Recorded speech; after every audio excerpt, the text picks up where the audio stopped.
Hello everyone and welcome back to another video with On Point Politics, and today we're going to be looking at the latest individual poll from all of these states. Make sure to hit the like button and to subscribe if you enjoy content just like this.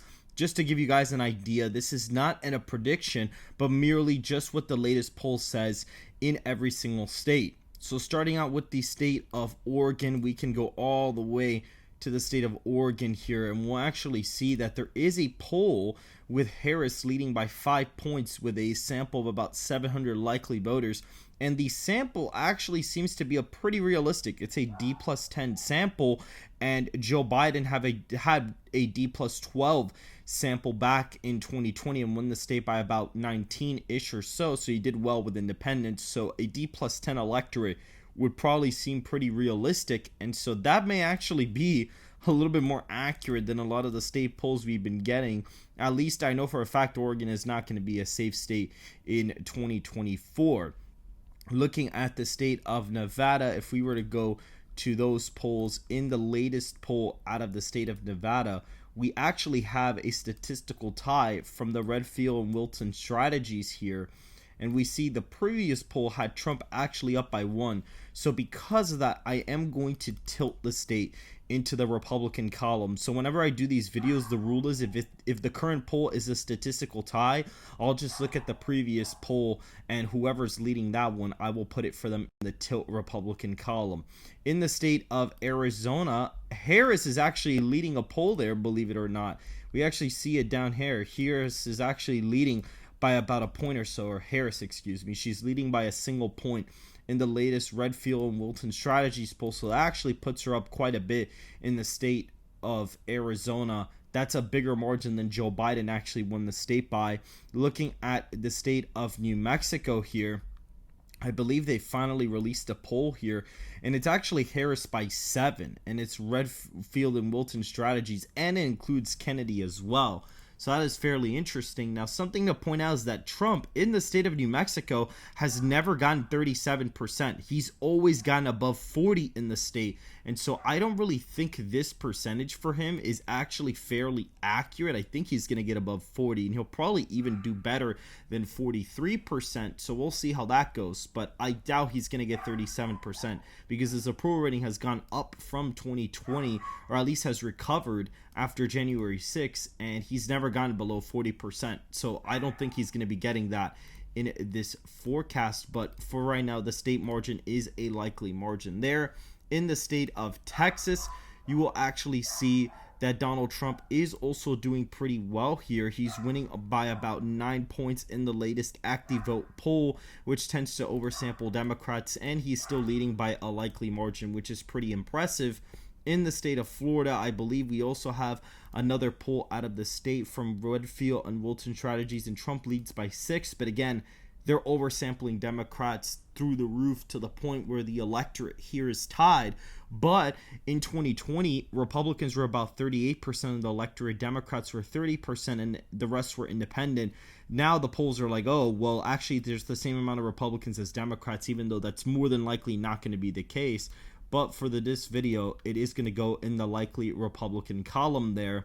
Donald Trump above 200 electoral college votes.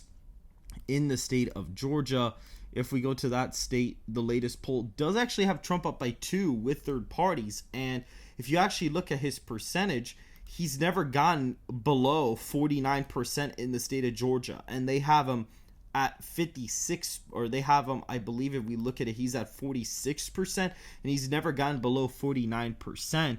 And if the environment is redder, I can't really see him getting this little of the vote here compared to the previous years, and that was with 2016 had a large third-party turnout. So I don't think 46% would be really accurate, but the latest poll does show him ahead by 2 points.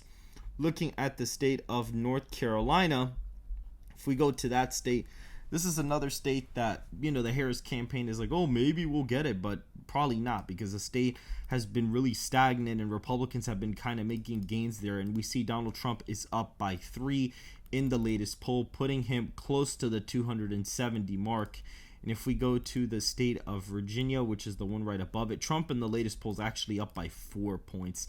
against Kennedy, and in the likely voter screen he's actually up by even more. So that's going to be putting that state in the lean column, and all of that actually gets them to exactly 270. So that is fairly fascinating there. And we see the next state's going to be probably the state of New York. We'll do that one really quick. You know, Donald Trump is going to be down here. It's actually a new poll from Siena College, so our poll is not the latest poll. With third parties, Harris is actually only up by 12. And just something pretty cool to point out, if we actually go to my election model here and we actually go to the state of New York, I have it as about a 16-point victory. And again, the approval ratings don't really factor in third parties. They kind of just factor in the head-to-head difference in favorabilities for the candidates.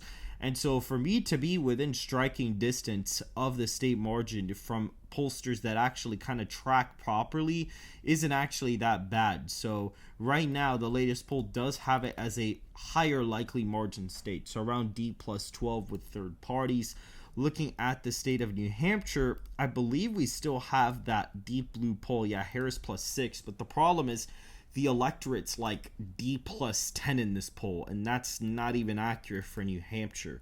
I believe the electorate in New Hampshire back in 2020 was like D plus 3 to D plus 4, and so with the state being anti-incumbent, the national environment probably being redder, I can't see New Hampshire being over a 5-point win for Harris. If we look at Maine, we also have another poll out of Maine that oversamples Democrats by quite a bit, and it is a Harris plus 8 lead there, so that's going to be in the likely column. And now we have the Rust Belt, and again, Donald Trump's already winning with the states from the latest polls that I've still filled out, and that it doesn't even include the Rust Belt. Looking at the state of Pennsylvania, Donald Trump in the state right now is actually up by 2 points, so that is interesting. It is a loss from their last poll because they did conduct a poll here. The last time they did it, Trump was actually up by 4, so he has lost ground, but he's still up quite a bit, you know, more than what he would have been in 2020, and he's maintained his percentage. Harris is the one who's really gone up. He hasn't really lost any support, so that's going to put him in the lean Republican column. In the state of Michigan, if we go to that state now, we'll see that I believe Harris is up here actually. If we go to the state, Trump's actually up 1 in the latest Telegraph poll, so that is very interesting. I wonder what their last poll actually showed. Trump was still up by 1, so it's roughly still the same, and they have a higher sample size, so that is interesting as well. So that's going to be in the lean margin as well, and he's actually crossed 300 electoral votes there. If we look at the state of Wisconsin, we'll go ahead and look in that state as well. It's a tie, and Harris was up in the previous poll, so that puts the state in the tilt Democrat column. And in the state of Minnesota, if we actually go to that poll, the last state for the video, we'll see that Harris is up by 5 in the latest poll there, and there's probably still oversampling Democrats by quite a bit, so that goes in the likely category. So when you fill out all of the latest states in these battleground competitive areas, Donald Trump is up with 304 electoral votes to Harris's 234 electoral votes. Make sure to hit the like button and to subscribe if you want more content just like this, and I will see you guys in the next video.